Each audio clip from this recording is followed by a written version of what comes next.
Thank you for registering this program. We have a very interesting evening ahead of us. Thank you, Visesh, for agreeing to talk to us today. Visesh, by background, is a chartered accountant and then an MBA from ISB. Specializes in his fund rather specializes in deep tech investment, which is something dear to us, dear to me personally, and I know dear to a lot of people in the audience today. He is the co-founder of the fund, and I'm sure the talk today would be very, very informative. What Visesh and me have discussed and agreed is that he will talk for about 40-45 minutes. And he, at the end of that, will start taking questions. The discussion will be that much interesting, that much useful if we have a very lively interactive question answer session. So please keep the questions flowing.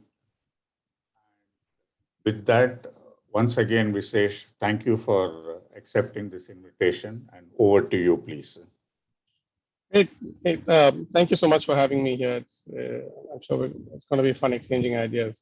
So the one part is you don't have to wait for the 45-minute mark to ask any questions or to directionalize the conversation in a manner that is more suited to the audience. I mean, I'm going to spend a little time talking about myself, my background, the organization's background, how we look at investing, what our philosophy is, and maybe pick 2-3 examples.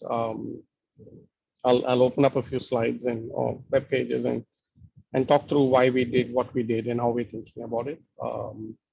And again, at any point of time, any questions that you may have, any particular direction you want this conversation to be, let's do exactly that. With that, my own background, I've lived most of my early life in Bangalore. Spent the last 20 years in Chennai. Chartered accountant by domain training. Started my career with PricewaterhouseCoopers, then moved on to being a corporate banker at ICICI. I ran a $50 million lending book. Then went to grad school. Then ran a pharma company, sold it, and then joined a venture capital fund called Venturies, where I spent 10 years and did 2 full fund life cycles with them. And at the end of the 10-year journey, I spun out to co-found Special Invest with a classmate of mine called Arjun Rao, who's ex-Yahoo, ex-Naspers, done 2 startups. So the 2 of us, ended 2016, said that we wanted to start Special. And when we said that we want to go out and raise a fund, we asked ourselves, why do we want to do this and what do we want to do in this process?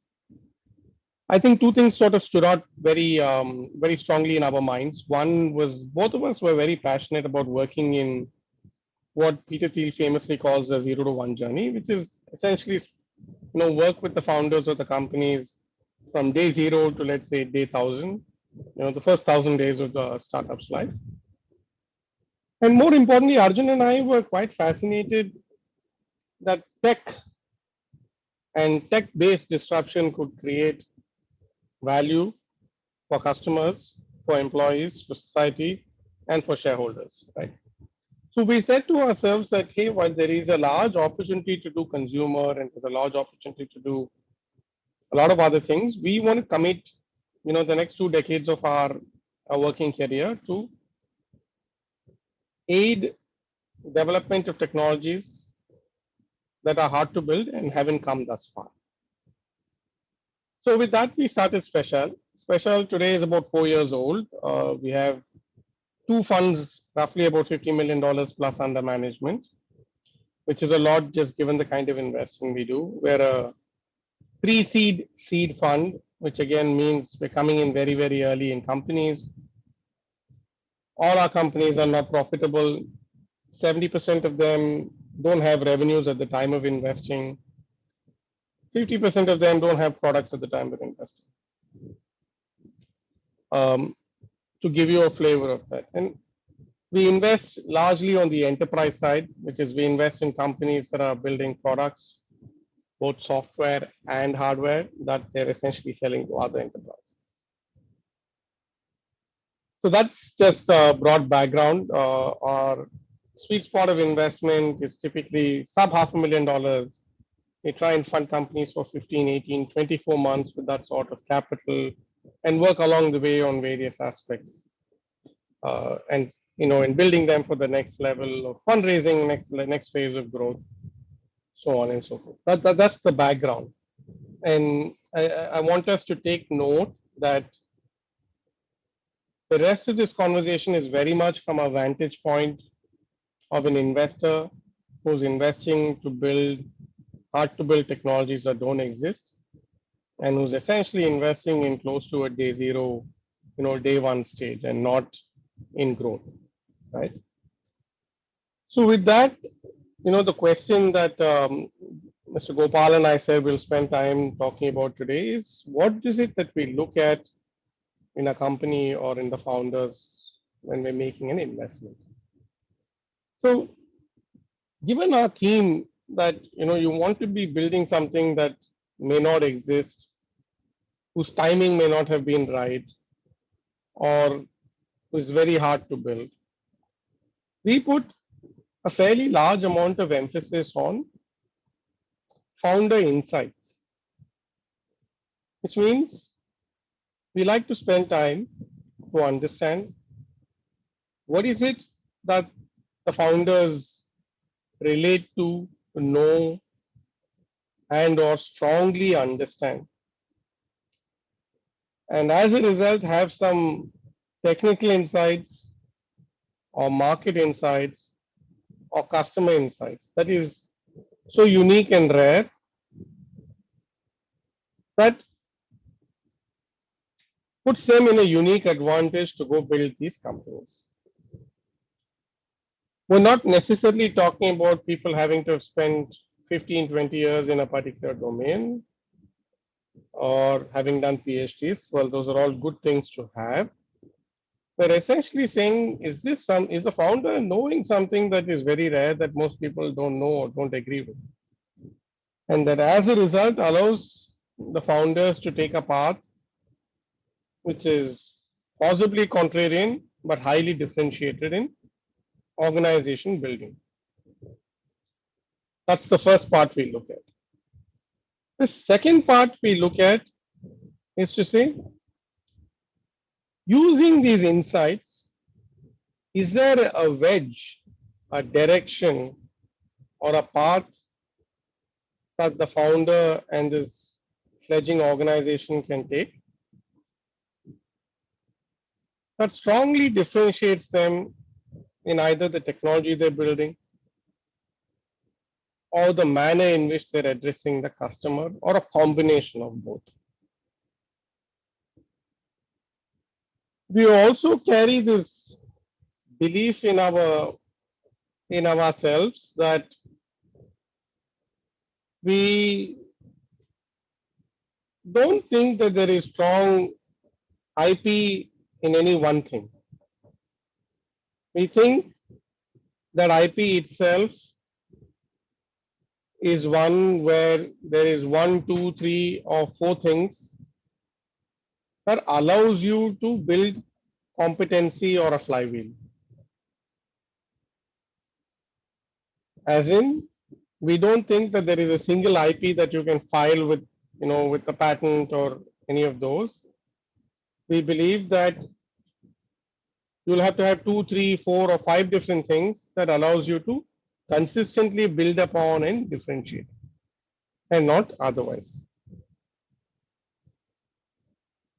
In addition to these 3 things, which is 1, the founder's insights, 2, the possibility to build something very differentiated, right? 3, having a flywheel of IP and differentiation. It ought to be a large market as well. It ought to be a very large market that they're building. I'm just going to pause for one moment. Just bear with me.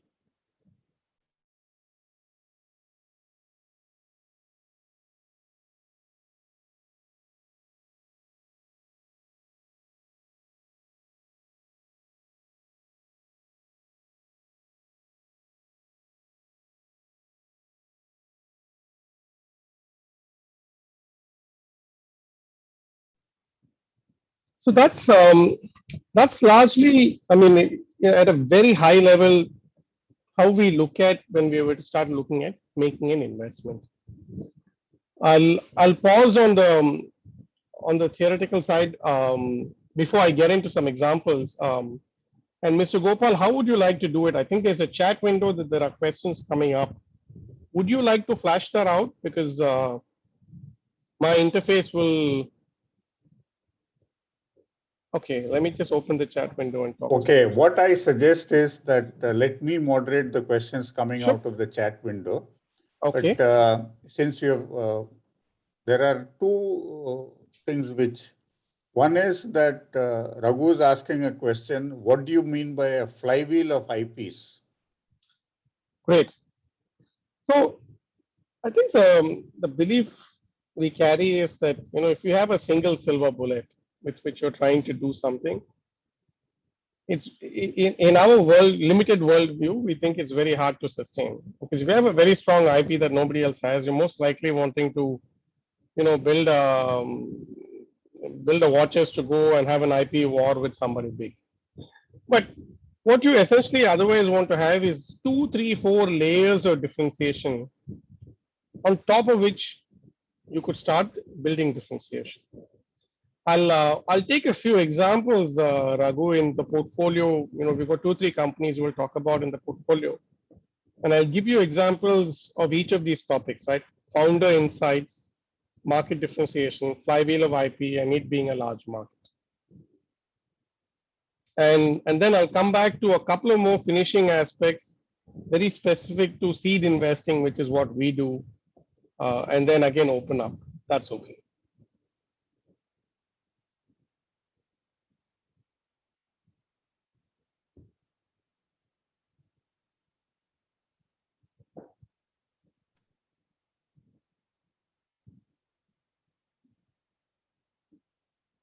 So I've got just a Chrome window open. We'll talk through a few of the companies that we've invested in that we've spent time, so we know how they're building and what their differentiation is, right? So this is a company called Ultraviolet Automotive.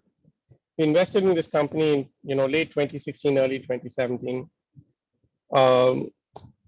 Our large headline belief was we started to notice that the prices of lithium 2008 to 2016 had significantly come down, and the entire lithium value chain, which is lithium battery value chain, which is from sourcing the raw materials to getting them to battery grade, started stabilizing. We felt that there was an interesting opportunity to look at the electric vehicle market. Of course, in that process, we looked at about 15, 20 companies. We then met a 2-founder team, which had a very unique background. Both of them were classmates from school. One of them was an industrial designer, worked at Indian OEMs as well as international OEMs. Spent a lot of time, designing prototypes for Ferrari, designing prototypes for Toyota, and designing prototypes for the Jeep. And the other one came purely from a consumer electronics and internet background. He spent time at NetApp, at Yahoo, at Samsung. And the two of them came in together saying that the Indian two-wheeler OEM, in their view, had historically seen models of vehicles coming in the form of facelifts and wasn't seeing too much disruption in new product creation. And they felt it was time for them to possibly create a product in that segment. And their belief was that if we were to put an electric vehicle product, it's possibly good to position it as an aspirational vehicle where you price it at the premium end or the super premium end of the market, where there is a market and it's growing, but you're also able to build a business profitably. This was a sort of unique insight that they had in 2016, and as a result of both their journeys, had shown very early prototypes of motor vehicles, which looked aesthetically of very high quality. And we then did the first investment of roughly about 2 crores in the company. Of course, today they've got pre-orders for about 20,000 units of these bikes, and they've got TVS Motor Company, which is a fairly large investor in them, and so on and so forth. The thought process, so this was the founder insight part of it. From a unique positioning standpoint, they said we want to compare ourselves to that of a 250cc KTM Duke or a motorbike of a Pulsar segment, and hence we'll price our product in that range. And as a result of the product being as powerful as it is from pure battery power, we're able to offer about 200 kilometers on a single charge. And 200 kilometers on a single charge, based on early market analysis, showed that it possibly covers an urban commuter's 5-6 day travel. So this team had unique insights in designing, prototyping, building vehicles, not only from an industrial and mechanical side, but also from an electronic side, and that combination was unique and rare. They chose a market positioning which was growing, which also put a product spec that had a fit with the customer. Where they came next was with an interesting set of flywheel of an IP. First part was they said that if EV adoption has to take place, it has to mimic petrol vehicle usage.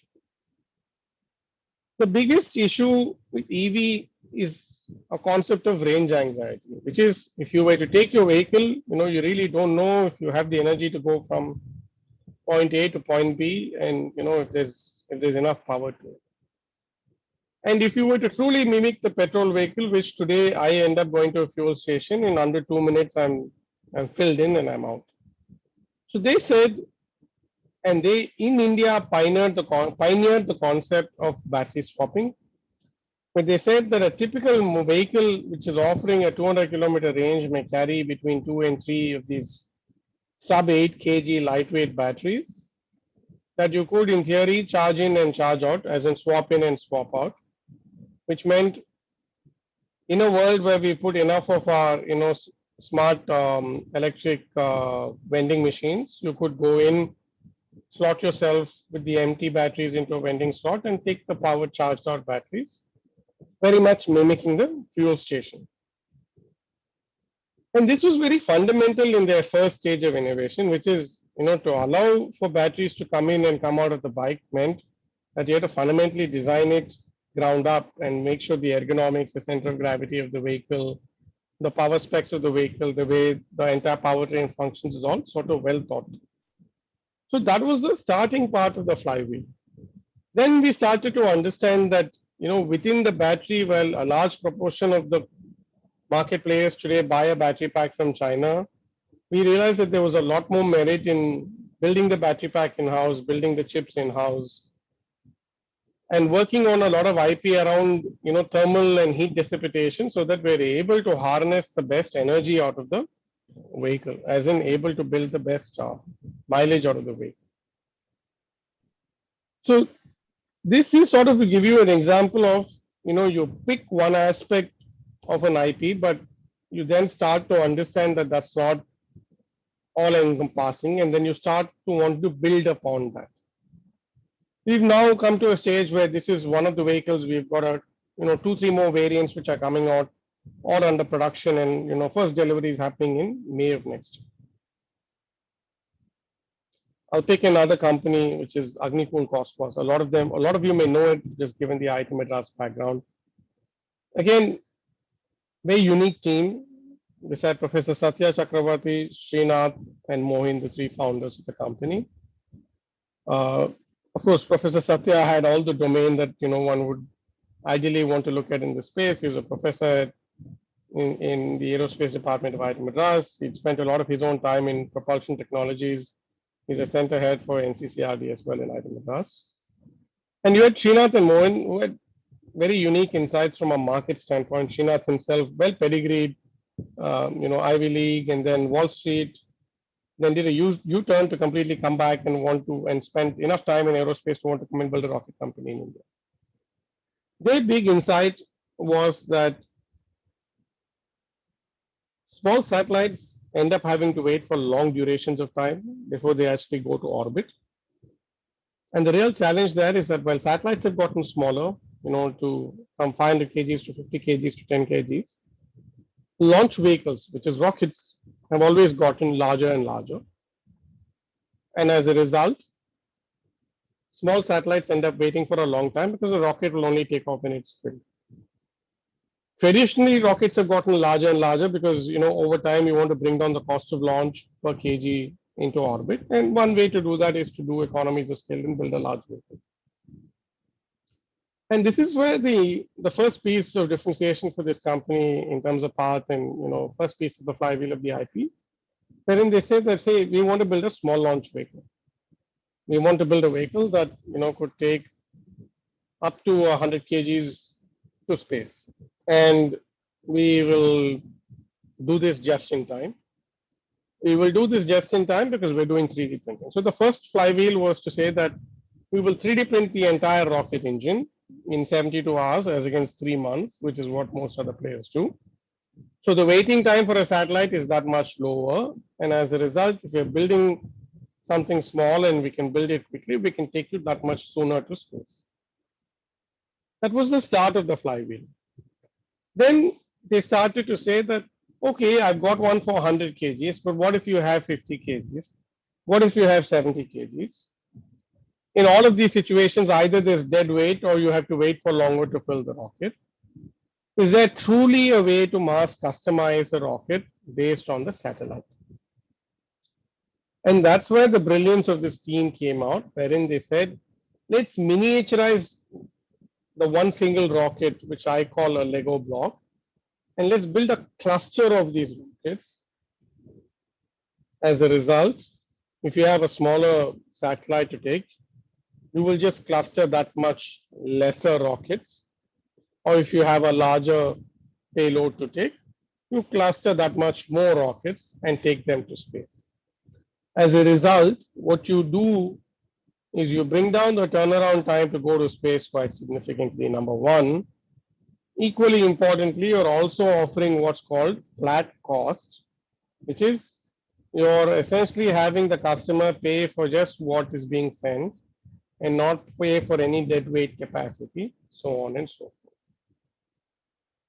The third piece of the flywheel was the fact that you were 3D printing it, the fact that you were mass customizing it, just made everything so small that they could essentially launch this off of 70-foot trailer truck as against a very savvy, large rocket launch setup, which most other players in other parts of the world end up using. So they then evolved to say we will launch anytime, anywhere for small satellites. This was how their differentiation evolved. We have another company called Sinler Robotics. This is a company, with all of our automotive investments we made, we started to visit many OEM factories. And in most OEM factories, the common thing you see is an industrial robot, which you're seeing on the screen as is. And what you end up seeing is, a highly palletized environment where in a pallet, products are kept so that the robotic arm is able to pick the product and accordingly place it somewhere. The big part of this is the robotic arm effectively is a blind person that's extremely well trained to operate in a structured environment. But the minute this environment is no longer structured, the arm cannot function. This was an insight that we picked from the OEMs that we started to spend time. We then met a team of 2 founders who'd spent about 6 years at National Instruments in India, which in my view is a watering hole for all automation problems of the industry. Wherein they said that the one way to make the blind arm more functional is to give it the eyes.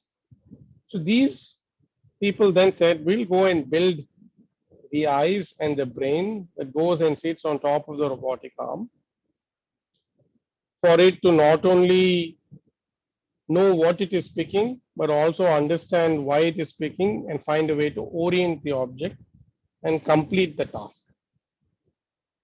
So this is a case where the 2 founders have had a lot of insights around automation and robotics in the Indian market. We identified a very unique white space to say there are a lot of robotic arms. I don't want to build the next best robotic arm. Let me find a way to give vision and intelligence to the existing robotic arms for them to be multifunctional. The next position on the flywheel for them is to say that now that I'm giving intelligence and vision to the arm and making it a little more ubiquitous in its operations, can I start aiding in making micro factories or micro assembly lines that are almost product agnostic, which means that can they make an array of products or can they automate an array of products as against just doing one product line or one SKU line, which is how traditionally automotive OEM assembly lines have been. Again, our first check in this company was sub $500,000. We're now raising a fairly large round of financing, got a lot of customer base. The fourth company I'd love to take an example, and again, this is also out of the IIT Madras backyard. This is a company that was founded by Professor Satya Chakravarti and his student Pranjal. And the two of them had been spending a lot of time in UAV and drones for the last 2.5, 3 years. And of course, they have a lot of domain themselves for much longer than that. But their belief was that if I had to make a drone work, I have to possibly make it work for long distances and carry a large payload. Otherwise, the market's fairly fragmented. There are enough drone companies out there making drones. And that then evolved to saying, can this drone actually be an electric plane that is either able to take passengers or cargo for distances as much as 200 kilometers?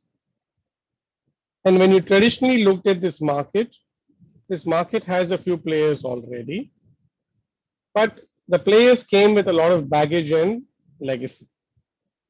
One group of players came with the legacy of drones and drone making, wherein they said, we would like to vertically take off, but all we have is motors or rotors of that of a drone. So we'll have 4, 6, 8 of these all around the fuselage, and it can take off. The advantage of it is that you can take off from a small surface area space, technically a roof as against an airstrip. The disadvantage, however, is that if you don't have wings, you can't fly, just like how it is with the birds, which meant that these drone-like planes could not go longer distances. They could do shorter distances as much as 20, 30 kilometers, but not more than that. Another group of companies came with a plane-based approach where they said that unless you have long wings, you can't fly. We want to give longer range, so we'll put wings. Of course, if you put wings, you can fly longer distances, but if you put wings, you also need an airstrip-like infrastructure, which then limits the hub and spoke or the mesh network of points at which this plane can land or take off. And this team then had a lot of unique, trade secret proprietary knowledge on how they could have a short-winged aircraft that could still fly longer distances. They also have some innovation going on, alternate materials for their batteries and subcomponents, which allow them to go even more longer distances. So the first piece of their flywheel was that they could just take an aircraft-like vehicle to go longer distance. The next piece of their flywheel is incremental innovation on the subcomponents that they're making that gives them even more power. So I'll sort of pause in there because I think I've given you a flavor of 3 or 4 companies where we've tried to illustrate what we believed were the founder insights, tried to illustrate what the market opportunity was, and how they've gone ahead to build a very differentiated product in the market, and how they're identifying more levels or levers for further differentiation from there on. The other side to this is now that a fund like ours has seen all of these aspects. The next thing we look at is to say, can we put a decision tree of all the risks in this company? And what is the most efficient way to kill critical risks along the path of this company? Our belief is when you're doing something very fundamental in innovation like this, you're going to need a lot of capital. Thankfully, in the market as it is today, there is a lot of money available. But risk appetite may vary from fund to fund. So we always look at these companies to saying, with a certain amount of capital, can you address certain key risks in the business? Can you de-risk it in a certain way? That you will be able to expand the pool of financial partners to take you to the next level of journey.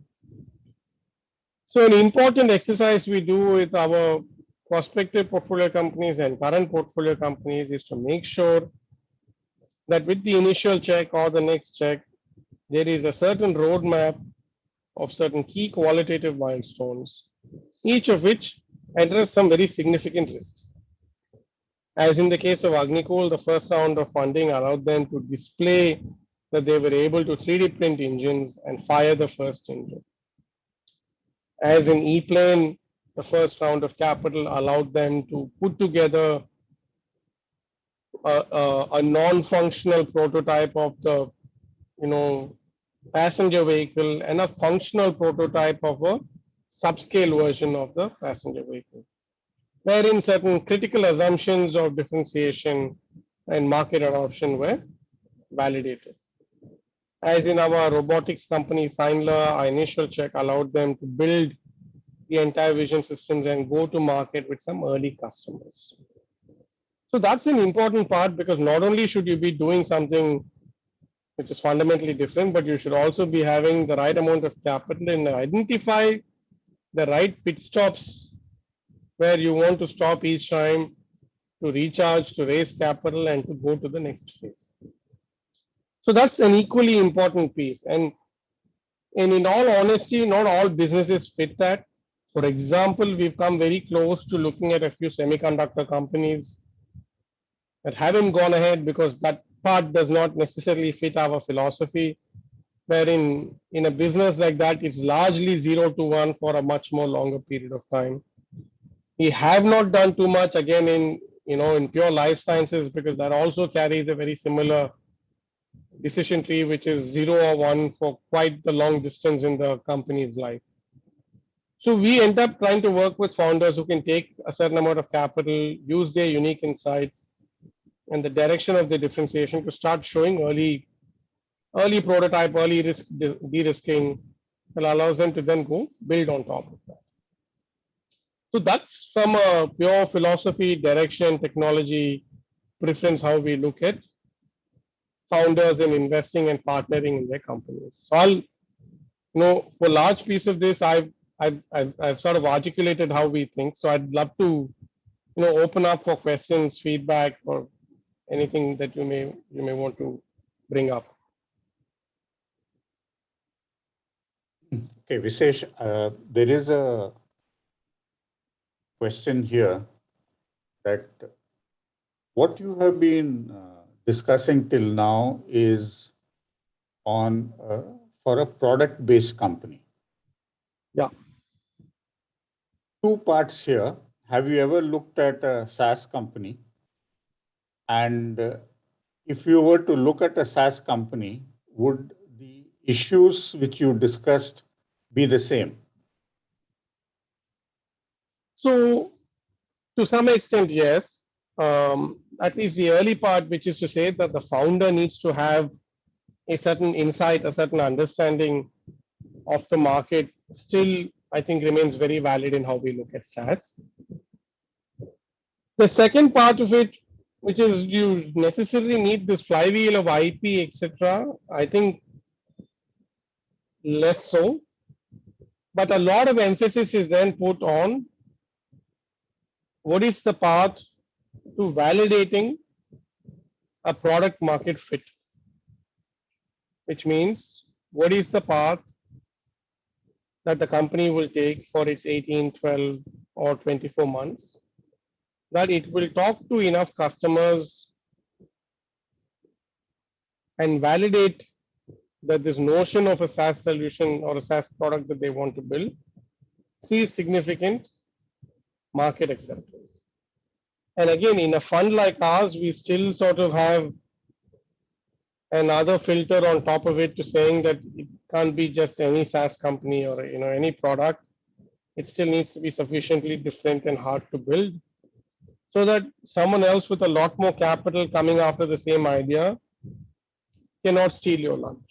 I mean, we've seen a little bit of this in in a lot of these companies, such as the Flipkart, Myntra back 5-7 years ago. We're seeing a lot of it in the Swiggy, Zomato as well, wherein oftentimes this capital gives you the significant advantage.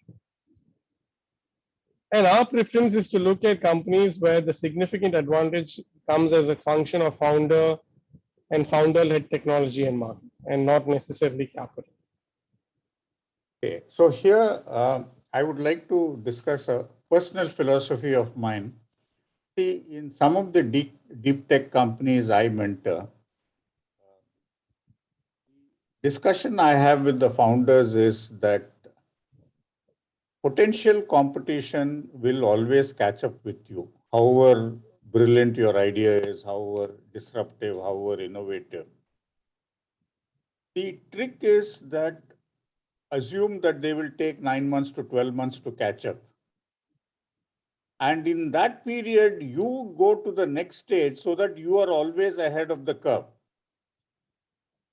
Brilliantly put. With this, or you would Brilliantly put. I think when we use this word flywheel of IP, that's essentially what we're saying. Our belief is competitive advantage is highly measured in time. And you want to make sure that 9 months or 12 months or 15 months of a head start that you have, you're able to maintain over time. And one way to be able to maintain over time is to have 2-3 levels of innovations or levers of innovation in your business. Then you're not hung on just one aspect of it, but you're able to tweak 2-3 other aspects of it to continue to lead the innovation curve while everybody will still play catch up.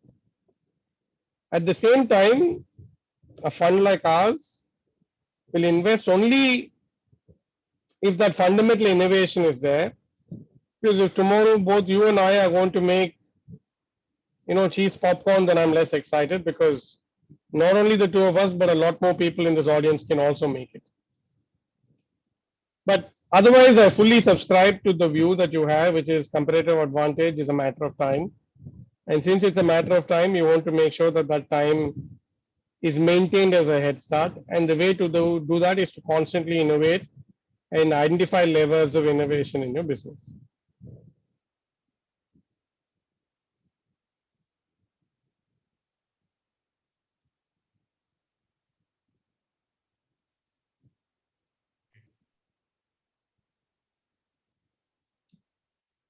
So I think, Mr. Gopal, should I pick up on some of the questions that are coming up? Would you like to do that? So let me sort of bunch some of the questions coming Sure. up. There are a lot of questions which we have seen on valuation.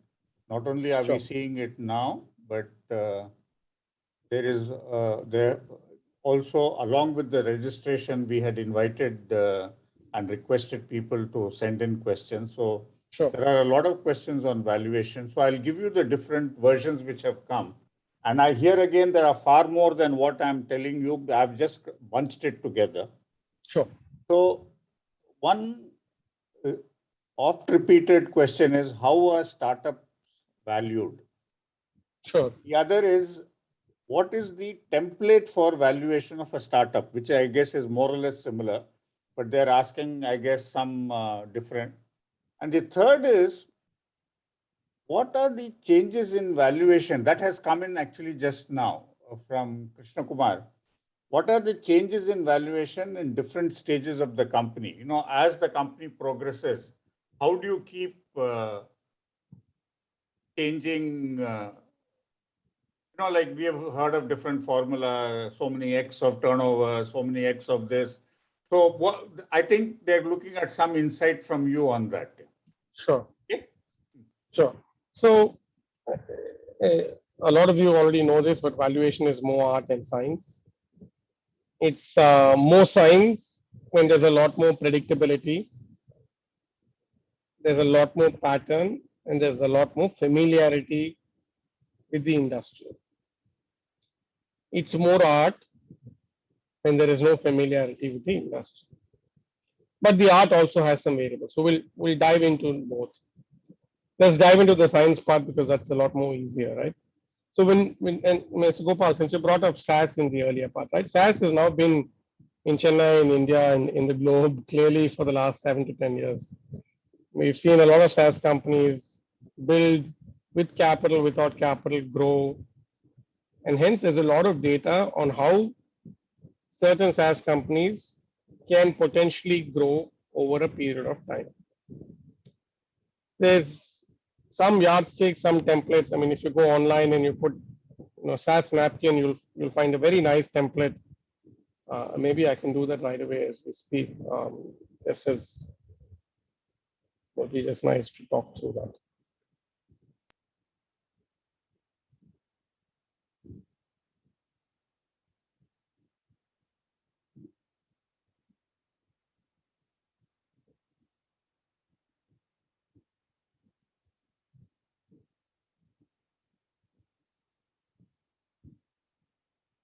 So I don't know how much of you can see this, but maybe it's a little clear here, right?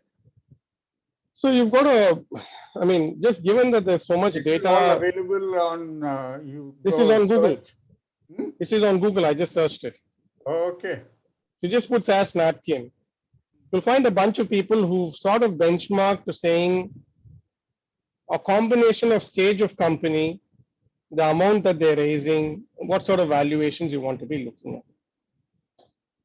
It looks a little crude to saying, oh, without knowing so much, how were you able to arrive at the valuation? But this comes with a lot of empirical data that says that typically when you have $100,000 of revenue, you end up reaching $1 million in 12 to 15 months. And that million then grows to 4 million, and that 4 million then goes to 10 million over the next 3 years.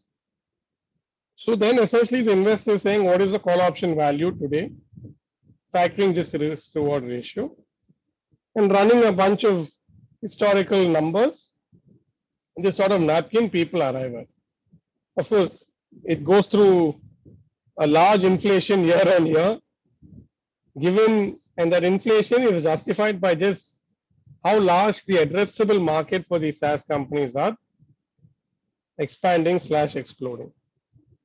So this is a classic case where science is in play, and the science is derived from a lot of empirical data on how companies have grown, how much capital that they've taken, how much they've diluted, so on and so forth.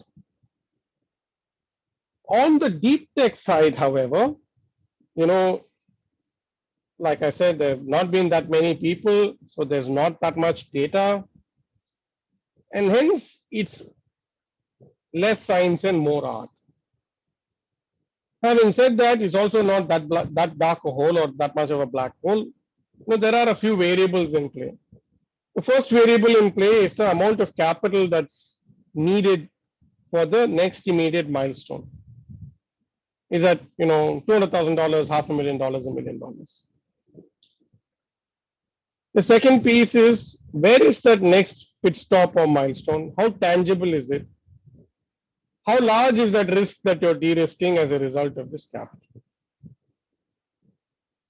The larger it is, you're possibly then going to raise the next round of capital at slightly better terms. The third piece is, from where you are today to some amount of self-sustenance of this company, how much money does it need?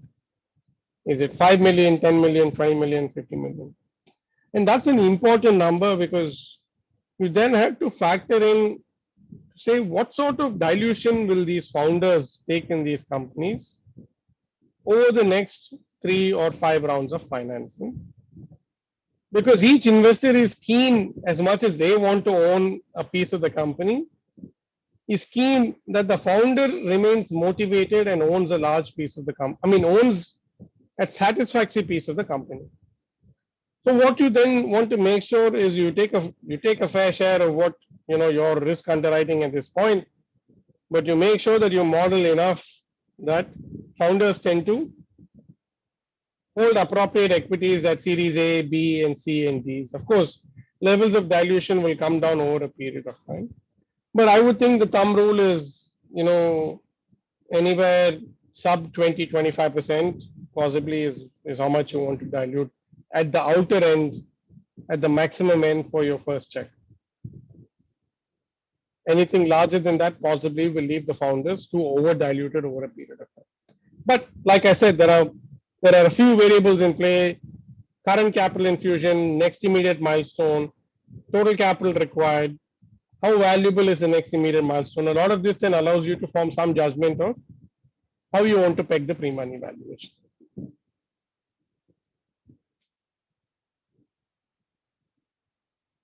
I think the other part of the question was that how do you then make a guesstimate of what the next round of valuation is and so on and so forth. As right? the company progresses or grows. So I think you have to wear the same hat and put the same thought process, but just change the point of time in the graph. You still at that point want to make sure and go and see what are the big milestones you've achieved. How much capital do you need? What's the next big milestone? Is there a point of comparison at this point of time? Is there some benchmark to see has somebody else done something like this? If not, what's the dilution between now and the next 2-3 rounds? And what's the most appropriate dilution to then take on at this point of time? So Raghu has a question here. What is the minimum market size for an innovation which would excite you to consider an investment? Even an order of magnitude would help. So I don't think there's a straightforward answer that says it's $1 billion market or $100 million market or on, right? I think the way I'd like to look at it is to say, what is the quantum of disruption here? It's okay if the revenues aren't much, but if I can build a product with 80% gross margins and still build only a $100 million company, I still have $80 million in EBITDA. So I think we pay more attention to what is the value of disruption in dollar terms and less so to TAM, because sometimes market can be, this total addressable market can be misleading and maybe even premature, right? I mean, premature to the extent that when we looked at electric vehicles in 2016, any guesstimate of what the market was made at that point in time was significantly lower than what estimates are today. The same is it for satellites and rockets and so on. Just that as disruption plays out, markets tend to expand. And the same thing has happened to SaaS as well, right? People never expected, I mean, Freshwork internally was aspiring for $1 billion IPO and raise $100 million in 2018, while they ended up essentially 10xing that number on both sides. They raised $1 billion at $10 billion, just a result of market expanding over time. So at the point of investment, it's very hard to say that this is exactly the time, because the time is an ever-growing aspect of it. As long as you have comfort that the value of disruption is still large and meaningful, then a fund like ours will still be very interesting.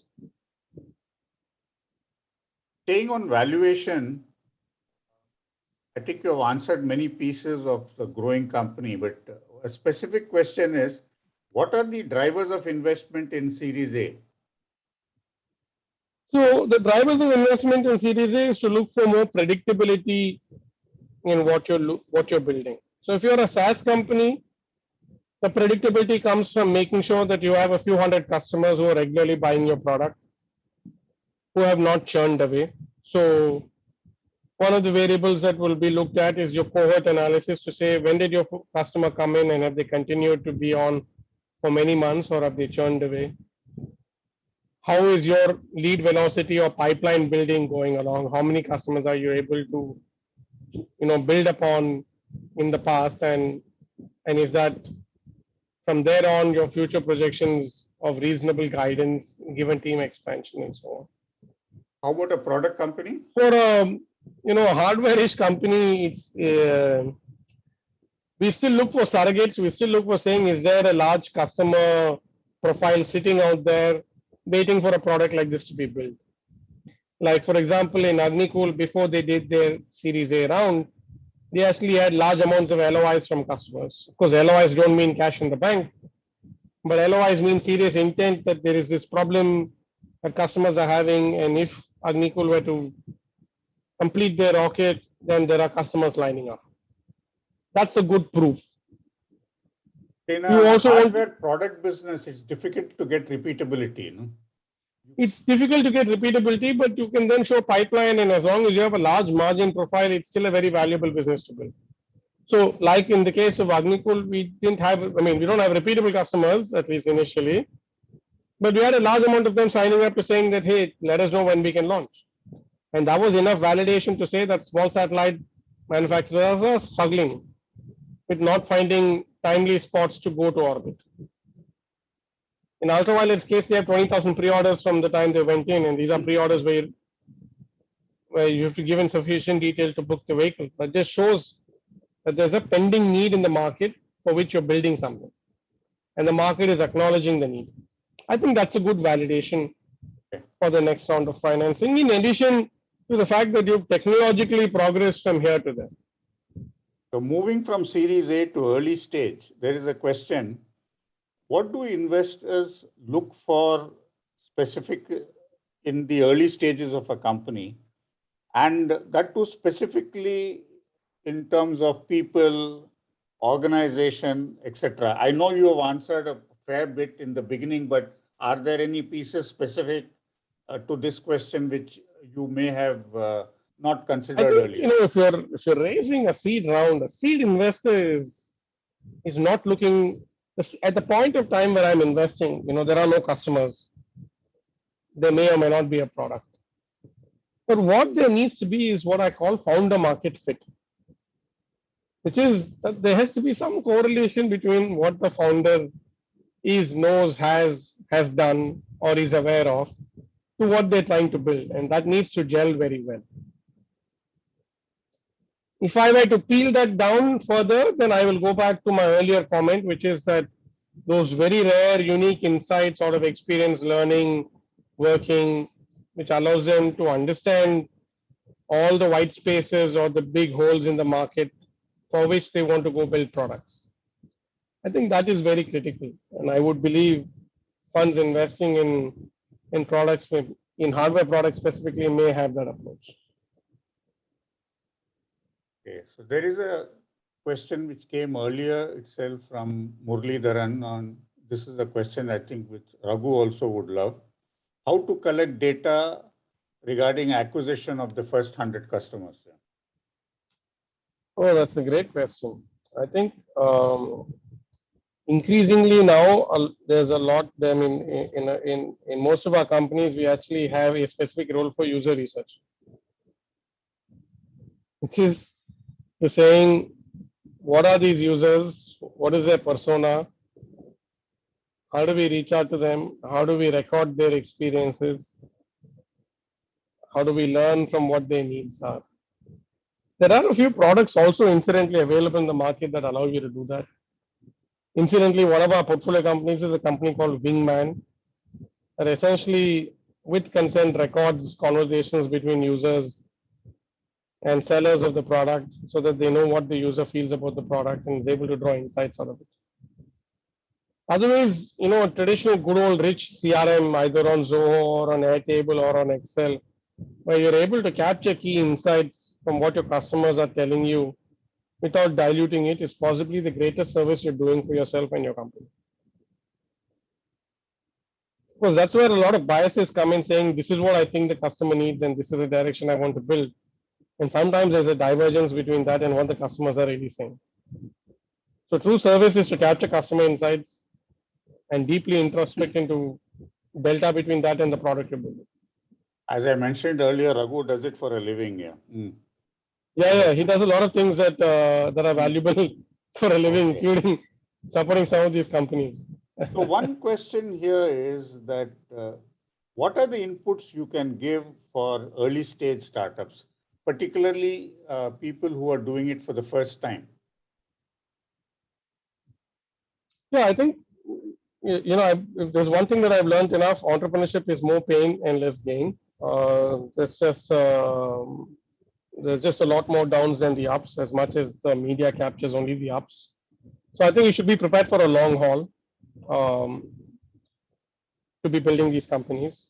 And I think you should be razor focused on having a very customer centric view to your business, which is what does the customer really want, and keep validating that and getting more empirical data to support your thesis.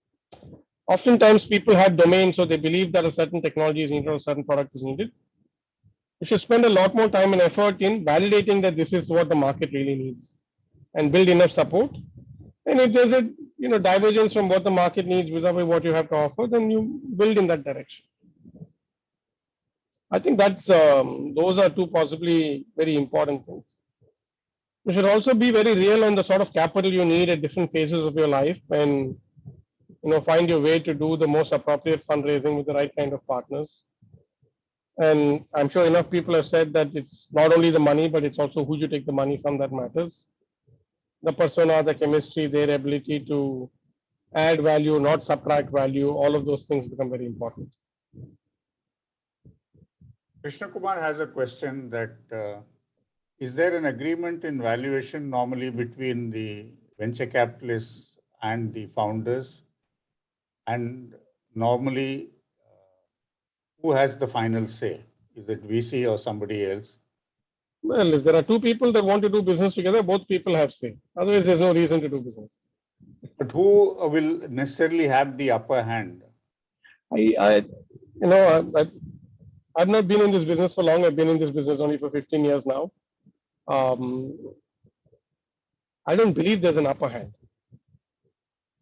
Politically right answer. No, just the stage of life you are in. If you have to double click that, I mean, you can have a lot of things in the contract, but if you ever go to the Indian court to try and enforce that contract, that's when reality hits you.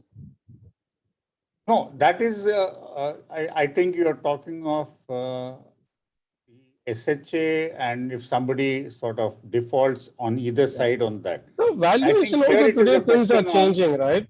Valuation is also changing today, where today there's always a flight to quality, right? So if you're a top performing company, or if you're exactly, that is very what unique I was, company, in those situations, it's the founders that have the upper hand. Yeah. See, at the end of the day, any industry that matures will become commodity. Today, venture capital, if not today, in the next 5 to 10 years, will also become commodity. Capital is already commodity. Capital is available. It's a question of what insights do VCs bring with that capital and what they think they can potentially help do from there on. Pure capital, it's available in a lot of places, right? And even there, you're seeing different levels of, venture firms themselves disrupting. A16Z is disrupting themselves in a certain way. Sequoia globally announced that they're disrupting their fund structure in a certain way. We ourselves particularly spend a lot of time in the value chain of our companies, and our belief is, for the first 1,000 days, there's nothing called a board and a boardroom and a board meeting. It's just the founder and us trying to sit in the room and trying to, validate the idea or make progress in that direction. And our biggest value add comes on just two areas initially. The first area is hiring. The second area is to make sure that we're able to open some customer doors or understand the value chain of the industry. So as in case of Agnikul, I was at the space conference in 2018 in Utah, where I met 200 satellite companies, more because I wanted to learn what was going on in the market. But that learning also gave me a much more stronger understanding in the business. And of those 200 guys, 8 of them gave them LOIs. So we at our firm tend to wear the hat of saying customer introductions are most valuable because that allows you to iterate product market fit. And the sooner you iterate product market fit, the odds of survival goes that much higher. And as much as you're able to do this with a high quality team, the odds of failure are that much lower. I totally agree. So on staying with valuation, a question from Raghu: how do you factor into valuation of a startup the possibility of an international market while its primary target market is India? So when it is the stage of a startup, like it's a seed round, I mean, TAM is a nice presentation where there's always $1 billion written in there, right? So I think What you then want to look at is a margin profile of these customers. And if this margin profile of these customers of one market over the other market is significantly different, then the founder needs to ask the hard question on where are they building it towards, and hopefully they're building it towards a market that has better margin or better margin profile. I don't particularly think there's a divergence in how you'd value it if the margin profile is the same. If the margin profile is different, of course you would value them very differently, because just the intrinsic value of those companies will then be very different in which markets they go and build. The other belief we carry is that the stage of life these companies are, which is in this very early stage, less than 10 people, a few days or a few 100 days old, there are only that many things you can do. You can build only one product for one persona of a customer. You can't build 3 products for 10 geographies. So it's important that you iterate and pick the right product for the right market, and then go validate and build and experiment and grow the business there. So yeah, that's sort of our chain of thought on that topic.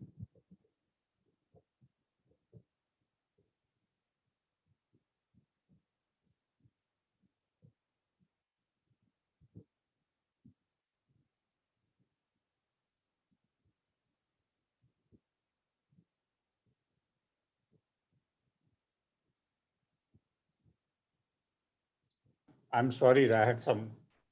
So, on a different subject altogether, have you had situations where in the companies you have funded where you found that the initial assumptions made were not correct and you had to pivot? Yep. And so what were the triggers? How soon did you pull the plug on the earlier idea and pivot? And what I think it happens. it is quite normal. It's quite normal to do this firstly, so it's not a rude shock for the founder or the investors. It's normal. In fact, it's good if you're able to pivot. At least you know what's not working. And in an early stage of a company, I think the only thing we tell our founders is to do enough experiments to find out what's not working, and to do less of what's not working and to do more of what's working. Right? That's one thing we tell people. But the part of this pivot, or the items determining when to pivot, if to pivot, how to pivot, is all a function of customer intelligence. You have a product that you're going with the market. You have no reason to pivot if that's what the customer wants. But you have every reason to pivot if that's not what the customer wants, and if there's no economic sense in building it. So the notion of pivot is a reaction to information received from the action of collecting customer intelligence. You go talk to enough customers, you understand, you showcase the product, you demo the product, or you show wireframes of the product, or you show vision of your product, and you keep iterating and validating their propensity to pay, need for it, how they'd buy it, how you'd sell it. And if those assumptions have huge standard deviations, and if people don't agree with it, then you have to develop the courage to do what the customer says, because they are the ones who are going to be paying for what you're building. That's generally our view to pivot and the underlying elements to it. So you consider pivoting a very positive thing, particularly if it is done early? Yeah, I think we just consider pivoting as just a part of building business. We don't think of it as an extraordinary event. We think of it as a steady change, because that's what the customer wants.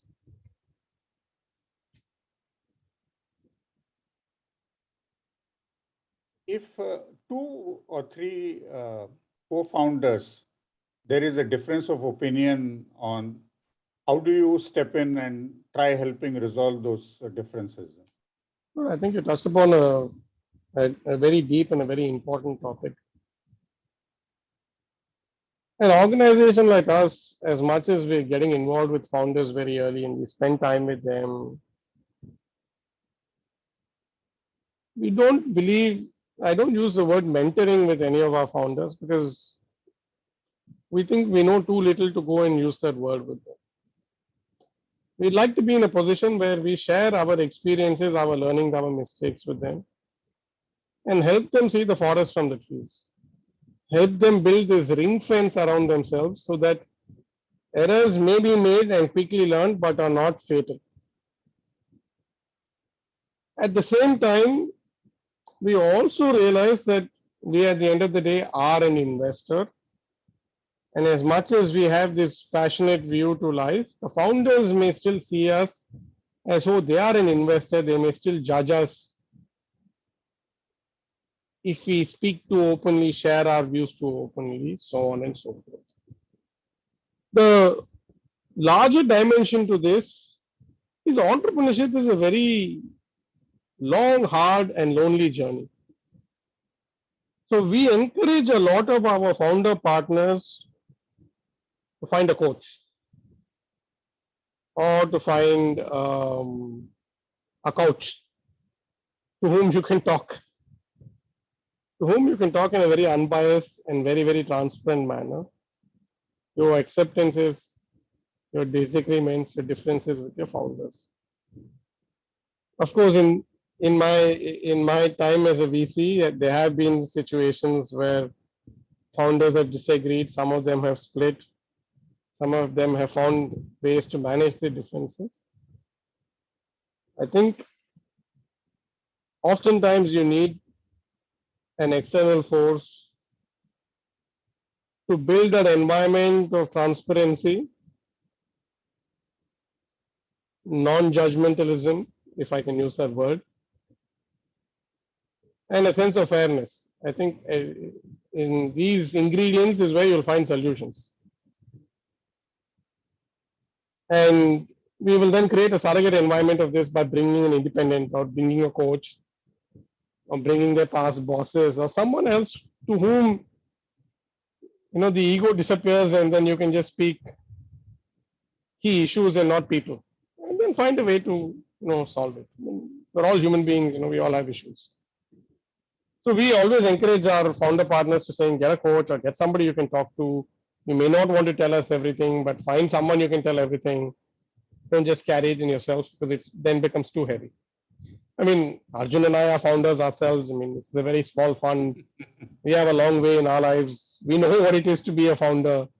As much as the external world sees us as a VC, we still think of us as entrepreneurs and our fund as a startup, and we know the pains associated with it. So the least we can do is empathize for somebody else carrying equal or more pain. There is an even more fundamental question that how do we get good ideas for a startup, and how do we know that a particular idea will succeed?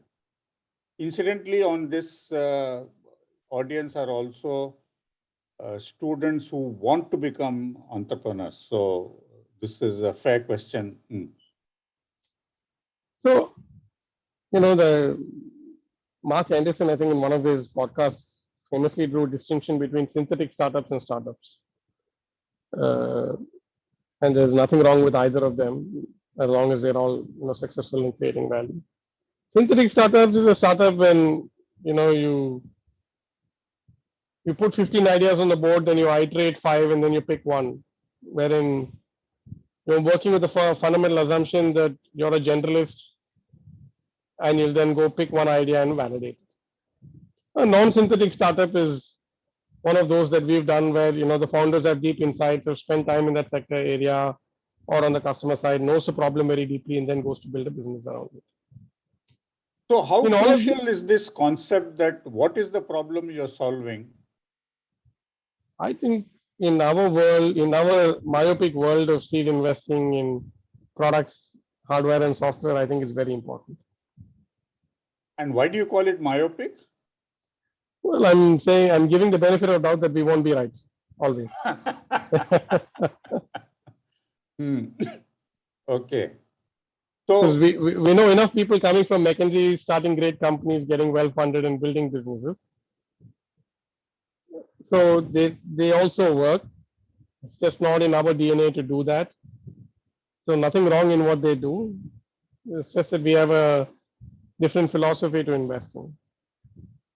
And all parties are right.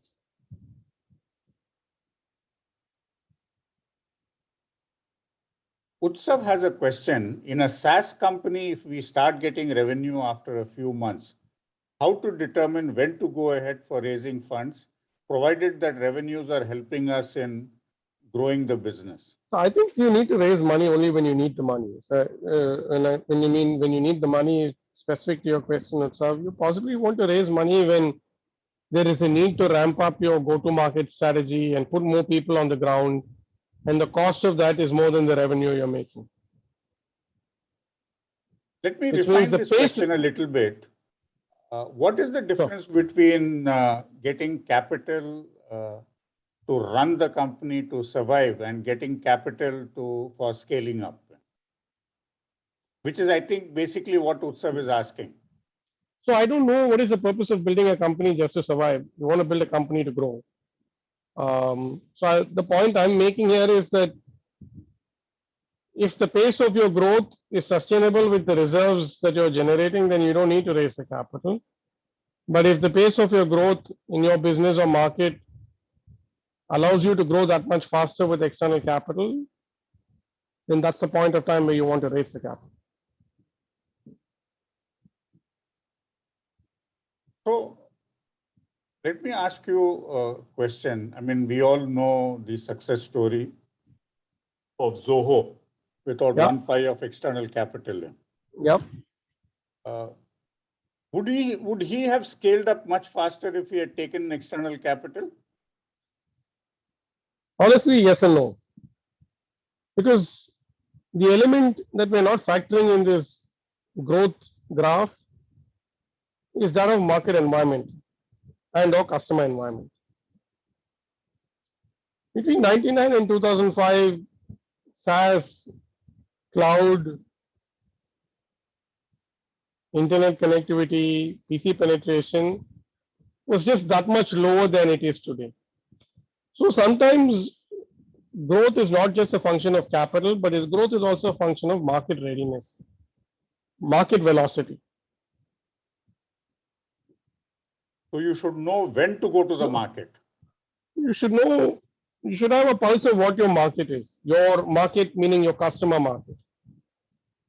Is there velocity in the market for you to grow from 1 to 10 in the next 18 months?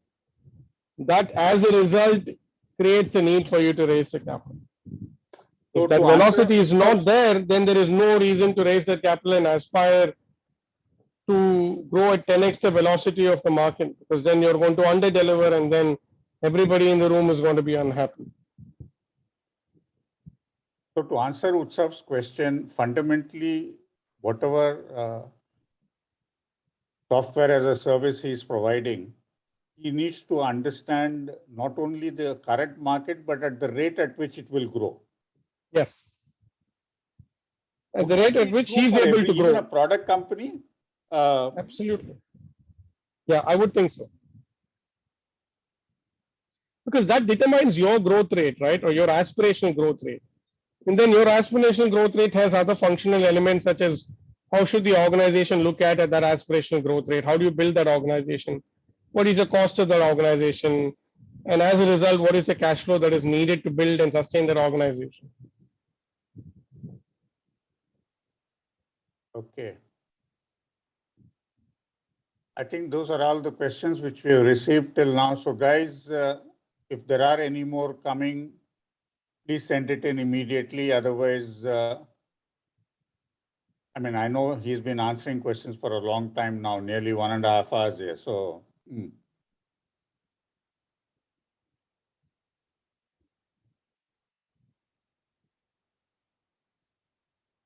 okay. So Utsav is asking, can more insight be provided to in answer So, to a whether previous an idea question would of yours? succeed, I think I'll give you a short answer there, Utsav. The idea will be successful if there's a customer wanting to buy the product or the service you're building, right? I mean, so the best way to determine that is to go talk to the customer and don't go talk to the VC.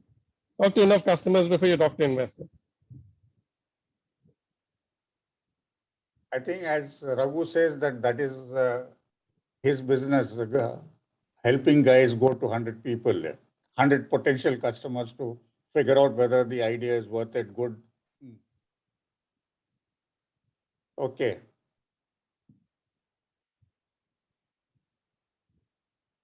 So, oh, this is a very direct question here. Go on. Yeah, I think we look at both software and hardware. So on the software side, we divvy it up as SaaS developer tools or any enterprise facing software product. On the hardware, we're a little more whiteboardish, anything alternate metals, materials, battery technologies, microbes, synthetic biology, anything in the field of increasing the pace of computing, which could be increasing ability for classical computing to get better or quantum computing, are all areas where we're just reading. You have domain knowledge in your fund for in all this, or you go out and get experts here We go out and build expertise along with experts. along with the experts? If we have domain knowledge within the firm, then that's insufficient because we won't have domain knowledge for the next 10 things. So we're creating the flywheel for domain knowledge. We don't want the domain knowledge ourselves. Yep. Okay, Visesh, thank you very much. I think you have answered all the questions very, very patiently and provided phenomenal insight into how the mind of a VC works, how your mind works, and you looked at it. You've been frank with the examples which you have given. We really appreciate that. Thank you very much. It's been a great session. So on behalf of everybody out there, a big thank you to you. Really appreciate it. Thank you so much. Thank you. Thank you for having me here. Most appreciated. Yeah, Gopal, if I may intervene, I think it has been a wonderful session, and I think for the benefit of those who missed it, I think it should be circulated. Yeah, it will be circulated. I mean, the whole thing is recorded and it will be circulated. So where do we find the Thanks, recording? Krish, for pitching in. Where do we find the recording? Like, The recording will be sent to all the people who registered, and we have a list to whom we send it automatically. okay, like by mail, we will get some link or something. Yeah. If Okay. you have, you must have given your email ID Yes, sir. during registration. The Yes, sir. IIT Alumni Industry Interaction Center will send it to all the people who registered. Okay. Thank you, sir. Thanks a lot. Okay. Thanks again, Visesh. Thank you, Sri. Thank you. Appreciate it. Thank you. Thank you so much. Thank Okay, you all. thanks. Okay.